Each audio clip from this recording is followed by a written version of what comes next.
So, if anybody paying any attention, Kamala Harris had zero mention of zero emissions last night and her war against fossil fuels. Joining us now, North Dakota Governor Doug Burgum. Governor Burgum, thank you, sir.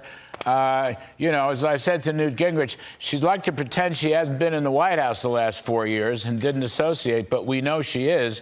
And we know she's against fracking. How did you read? I mean, I don't think there was a thing about energy or liquid gold or any of that fracking in her speech. What did you think?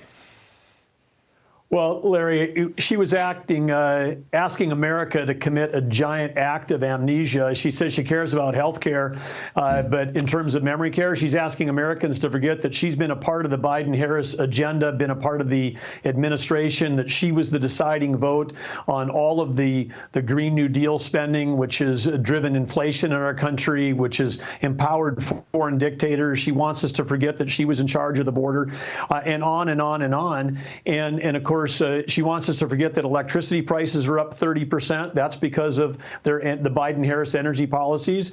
And then she wants to suppose that just like she's going to fix the border when she was the border czar, then she's going to fix inflation with price controls.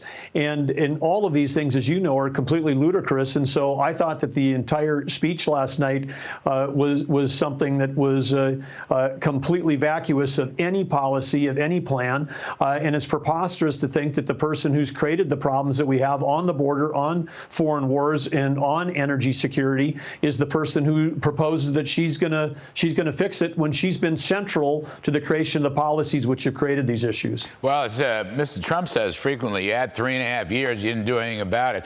Governor Burgum, is there any doubt in your mind? I mean, whatever Ms. Harris may say, actually, she's never said it. Her staff said she's not for the ban on fracking. She never said it, but whatever.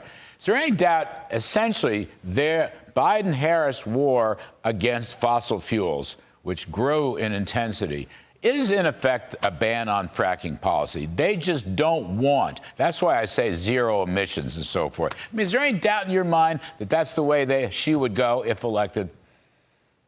No, none whatsoever, because she's part of an administration that's got a whole of government approach. It's, Bureau of Land Management, it's EPA, it's U.S. Fish and Wildlife. It's a dozen agencies all working together to try to not just shut down fossil fuels, but to stop liquid fuels in general, because their attack on the internal combustion engine is also an attack on agriculture, because they're not even supportive of, ethanol or biofuels right now. They want us buying all of our batteries from China. So when she says that, she's talking about foreign dictators and how they're against her, that is also one of the biggest lies of her speech last night, because there was a party in the Kremlin when Biden-Harris said we're going to stop building U.S. natural gas export plants.